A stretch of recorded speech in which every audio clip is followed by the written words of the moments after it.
pressupostos, no perquè tècnicament no estiguin ben fets, com ja els deia la meva companya, perquè quadra un pressupost i que els ingressos i despeses estiguin equilibrats al paper és relativament fàcil de fer, sinó perquè els fets i les seves actuacions com a govern municipal ens donen la raó any rere any en què van a tornar a incomplir-lo un any més, quedant el document en paper mullat.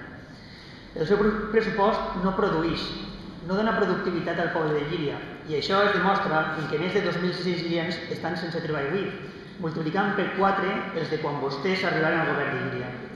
Des de Compromís, els hem de tornar a dir que amb pressuposts com el que ens presenten no van aconseguir treure Llíria del clot, un clot al qual ens han portat els seus governs, els d'ací i la Generalitat, perquè els recordem que porten governant una Generalitat amb competències exclusives en quasi tot, que han deixat en ruïna total des de fa ja 16 anys, acompanyats, en aquest cas de veres també, per un desastrós govern socialista a l'Estat els últims anys.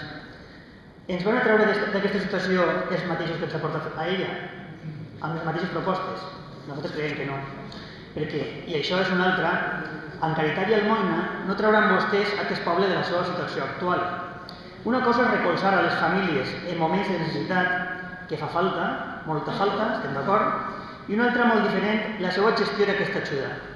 Ajudar a les necessitats, sí, amb claredat i amb cada euro i ajuda controlat pels serveis tècnics que disposa l'Ajuntament i no al capritx del regidor de govern de torn, perquè tot el món té que tindre clar que les ajudes que es donen no perquè ho diga l'alcalde o el regidor del govern, sinó perquè, objectivament, un ciutadà d'aquest poble en situació de necessitat i, per desgràcia, té dret a una ajuda.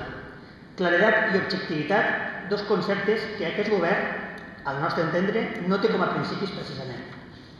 Com també ens fa veritable vergonya les paraules de la memòria d'alcaldia, que més que una memòria d'un alcalde de tots els llirians i llirianes, pareix una pamfletada del Departament de Comunicació del PP, venent com a única eixida a la situació econòmica un canvi de govern de l'Estat i llevant-se les culpes en tot per part de l'actual alcalde i el seu govern.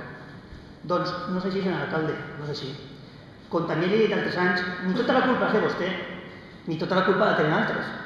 I el que calia que vostè fera aquests anys era elaborar un pressupost que almenys ajudaren a resoldre un poc la situació econòmica que estem patint dels llirians i llirianes. I vostès, com se demostra, no ho han fet. No ho han fet perquè any rere any s'han destruït empreses, s'han incrementat les xifres de persones sense treball, com ja li he recordat abans, i el pitjor, no s'ha aprofitat del bon moments econòmics per crear les condicions que milloren el teixit productiu del nostre poble. No han fet res, absolutament res, amb els seus propostes per dignificar l'agricultura, amb valor afegit, nous productes i més qualitat, i l'han abandonat a la seva sort, i a la seva conselleria que no sap on té el nord, i es podria fer molt per part de l'Ajuntament. No han fet res amb els seus pressupostos pel nostre teixit industrial, on han desaparegut la major part de les nostres empreses històriques i tampoc han fet res per portar-ne de noves. Allí està el polígon industrial de Carrasses, parat per la seva nefasta planificació. Planificació. Sense llum i sense aigua, o siga, sense empreses. Volen que parlem del seu imperi d'empreses, del discurs d'investidura del 2003?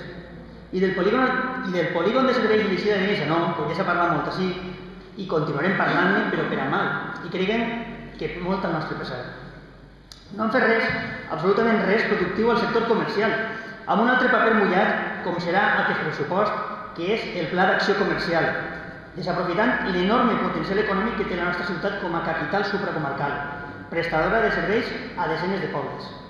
Una ciutat avui incòmoda per comprar, transitar i aparcar, i a la qual vostès no li han donat cap solució, o tal vegada inclús han agreujat la seva situació. I s'haguera pogut fer molt, simplement, per exemple, amb la inversió en uns carrers adequats per al comerç, com els hem demanat i proposat de forma insistent.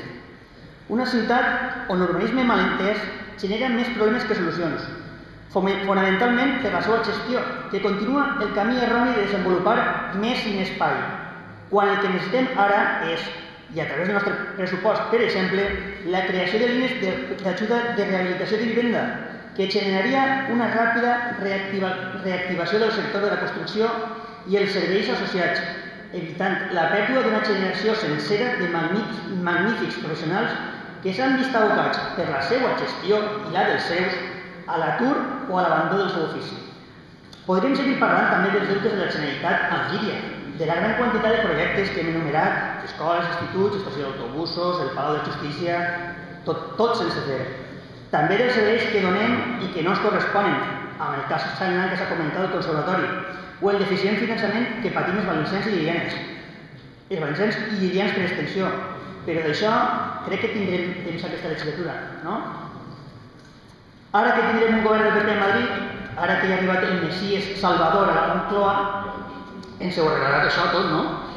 Perquè això és el justificant que vostès, senyores i senyors del PP, tenien i tenen, segons reflexa la memòria d'alcaldia del pressupost per l'any 2012, per amagar la seva deficient gestió al front de l'Ajuntament. Però, i a partir d'ara? Sense cap excusa i cap forma d'amagar-se, tindrà molta feina a fer, demanant, exigint, i nosaltres, al seu costat, tot el que he enumerat i molt més que ens correspon pel dret, perquè ara sí, ara el Messies que ha arribat ens salvarà a tots. Desgraciadament, acaba senyor alcalde, tots sabem que les coses no són així i que no es pot vindre a presentar-nos un pressupost i justificar-lo en el que fan o deixen de fer altres polítics més enllà de les parets de cada vila, perquè hem demostrat que això simplement no és cert.